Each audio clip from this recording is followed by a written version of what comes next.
नमो तस् भगवतो अरहतो सम्मा सम्बुद्धस्से।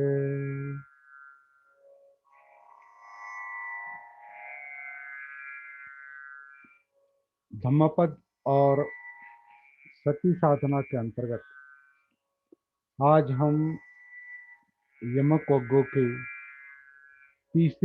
तीसरा यमक यानी तीसरी जोड़ी हम देखेंगे, यानी पांचवी और छठी गाथा।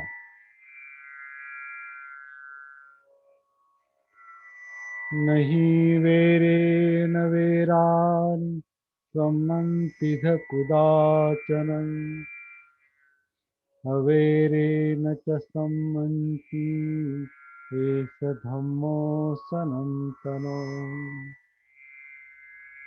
परे च न विजानन्ति मयमेथयमामसे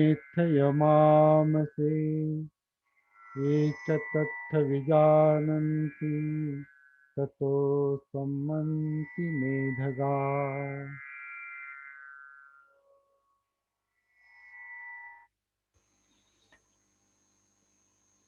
इन गाथाओं का मतलब है, पहली गाथा, नहीं वेरे न वेरानी सम्मन्ति स कुदाचनं अवेरे न च सम्मन्ति एष धम्मो सनातनो। बैर से बैर कभी शांत नहीं होता, वो अवैर से ही शांत होता है। यही सनातन धम्म है, यही सदा का नियम है। बैर से बैर कभी शांत नहीं होते, या बैर से बैर कभी शांत नहीं होता, अवैर से ही शांत होता है, या अवैर से ही वैर भाव शांत होते हैं। अवैर का एक दूसरा अर्थ यहाँ पर मेत्ता या मैत्री ऐसा भी किया है। तो मैत्री से बैर भाव शांत होता है, यही सदा का नियम है।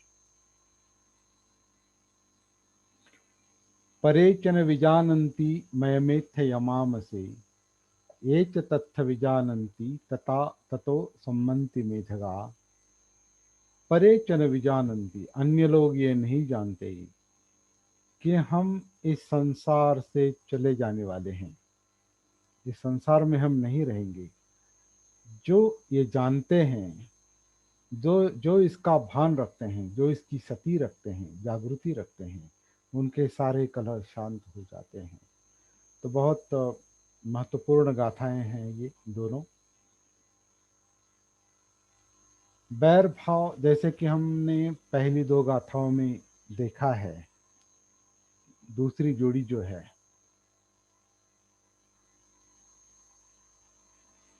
उसने मुझे मारा, उसने मुझे डांटा, उसने मुझे जीत लिया, उसने मेरा लूट लिया, ऐसा जो मन में बनाए रखते हैं, उनका बैर शांत नहीं होता। तो बैर शांत करने का, क्योंकि बैर भाव शांत करना क्यों आवश्यक है? क्योंकि बैर, वैर भाव यानी तीव्र द्वेष जो है, वो एक एक चुभने वाले किले की तरह है। वो बहुत वो बहुत कुछ हमसे अकुशल करवाता है, और उसका हमारे मन पर असर होता है।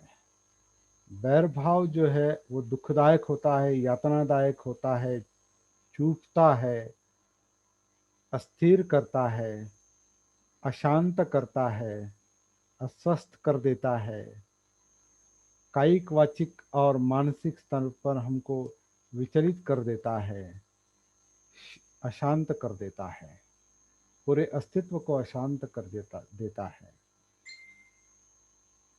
लेकिन इसको शांत करने का जो तरीका है वो यही है कि वो जो वैर भाव है, वो उसका जो निरंतर निरंतर जो एक मन में चिंतन चलता है, मन में जो वो निरंतर वो भावनाएं बैर भाव की भावनाएं जो पनपती रहती है, बढ़ती रहती है, तो वैर भाव बढ़ता रहता है।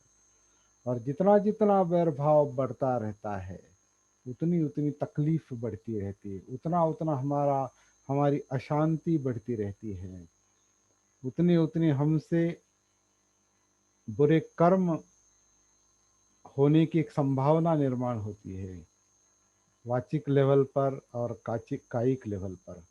इसलिए बैर भाव शांत करने का एक ही तरीका है कि उन्हें बढ़ने न दें। तो बैर से बैर कभी शांत नहीं होता, मतलब बैर भाव बढ़ाते रहने से कभी चुभने वाला बैर भाव, त्रस्त करने वाला बैर भाव, अशांत करने वाला बैर भाव कभी बैर को बढ़ाते रहने से, बैर की भावना, बैर भाव के विचार, बैर भाव के विचार बढ़ते रहने से हम मन को शांत नहीं कर सकते। तो बैर भाव कम करने का एक ही तरीका है कि उन्हें बढ़ने ना दे। तो ये कैसे करेंगे और ये क्यों बढ़ने नहीं देना है?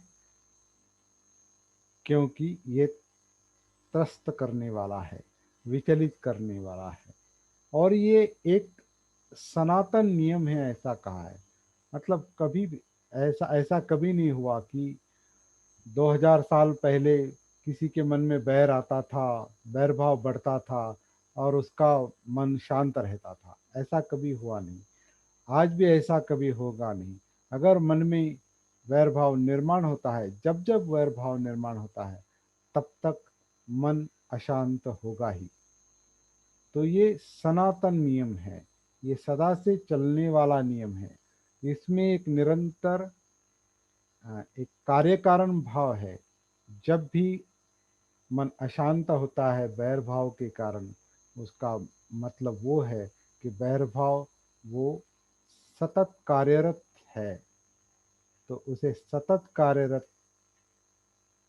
बनाए रखने के बजाय उसे निरंतर निरंतर उसे कम करने की साधना करनी चाहिए, और उससे वह वैरभाव शांत होता है और हमारा मन शांत होता है। तो हमारा हमारा दुख जो है, मन का जो दर्द है, जो चुभन है, वो भी धीरे धीरे कम होते होते खत्म हो सकती है।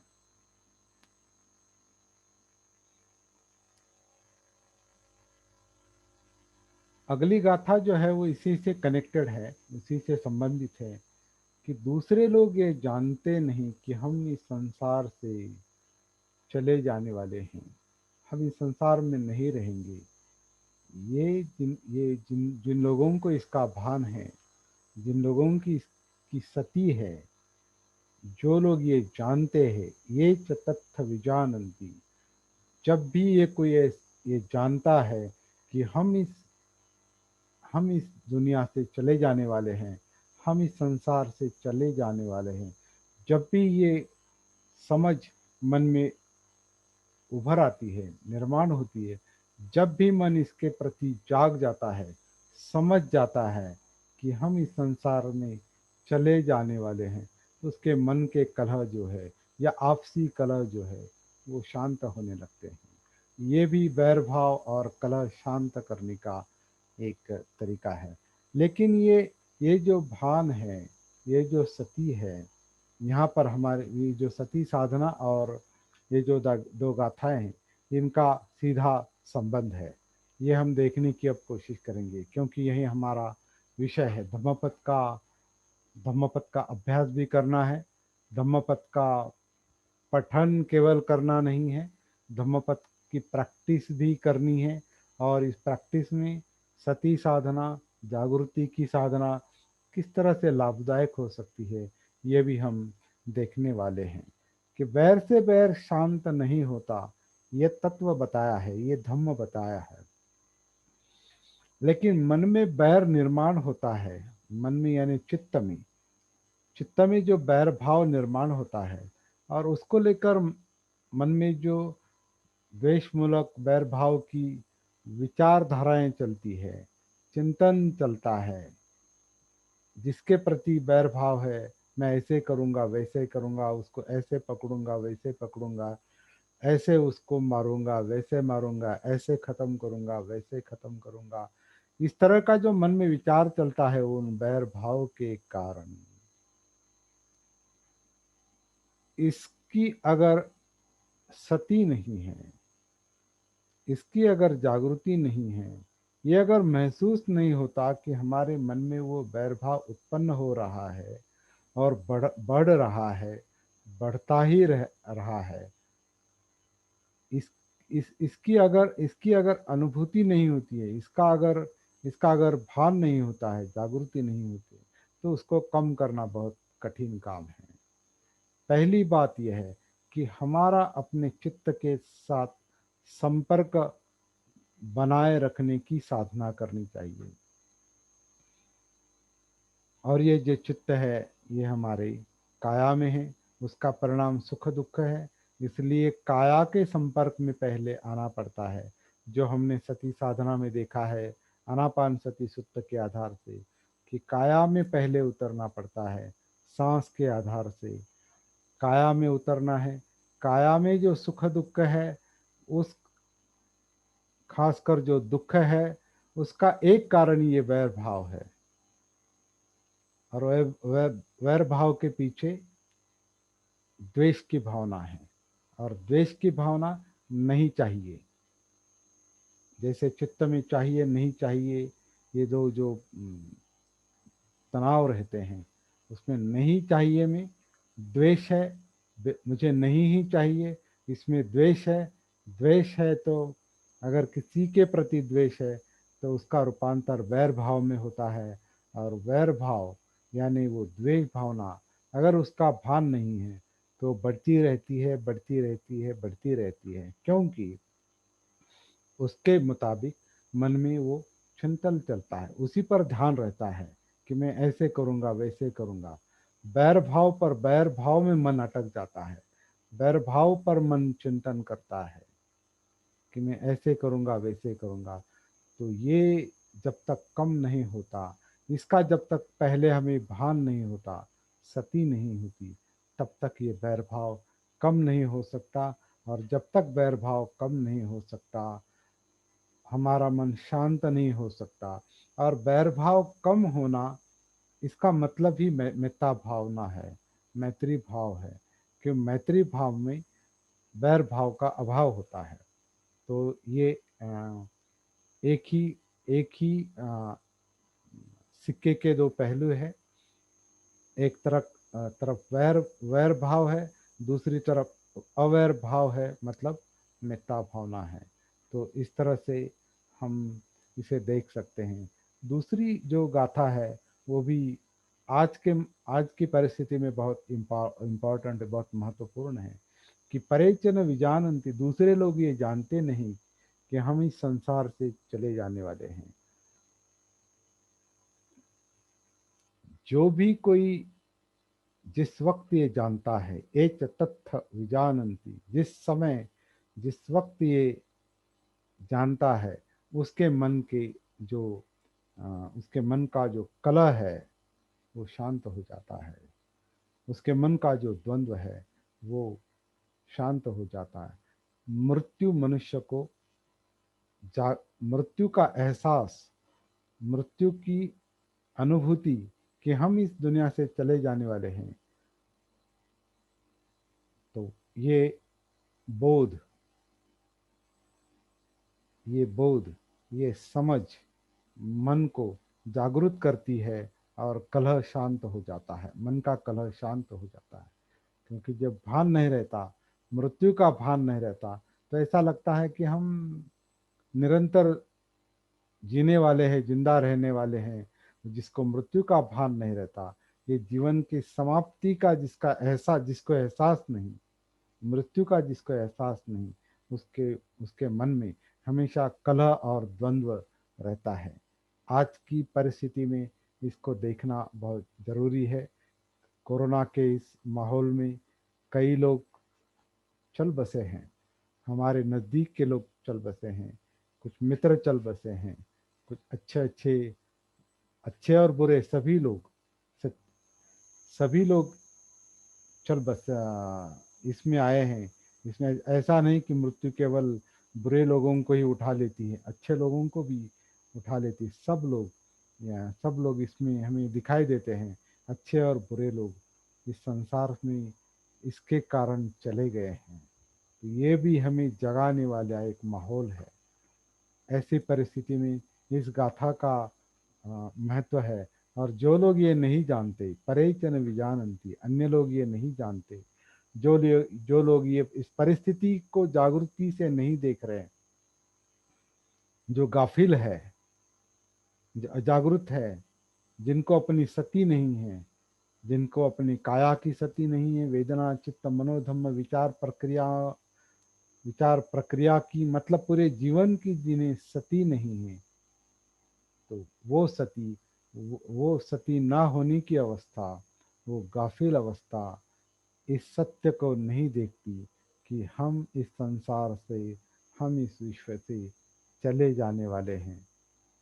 जब भी इसके प्रति मन जागता है, बोध होता है, बोधि होती है, मृत्यु दिखाई देता है, तो मन का जो कलह है, मन का जो बैर भाव है, मन की जो अकुशल अवस्था है, वो धीरे धीरे सुधरने लगती है और मन सुसंस्कृत बनता है। मन मन अच्छाई की तरफ मुड़ जाता है। मन मुड़ जाता है मतलब हमारा बर्ताव सुधरने लगता है, हमारी वाणी सुधरने लगती है, और हमारे जीवन का सदुपयोग करना चाहिए, अच्छा उपयोग करना चाहिए। ये बात समझ में आने लगती है। तो ये गाथा जो है, ये बहुत ही इम्पोर्टेंट है। ये गाथा हमारी सती की अवस्था, सती का स्तर, सती का लेवल बढ़ाने वाली ये गाथा है। तो हम इसका हमारी साधना में अच्छी तरह से उपयोग करेंगे, समझ लेंगे इस गाथा को, इस गाथा का और सती साधना का क्या संबंध है, ये हम समझ लेंगे। आज के लिए इतना ही काफ़ी है। यहाँ पर हम रुकते हैं। जय भीम, नमो बुद्धाय।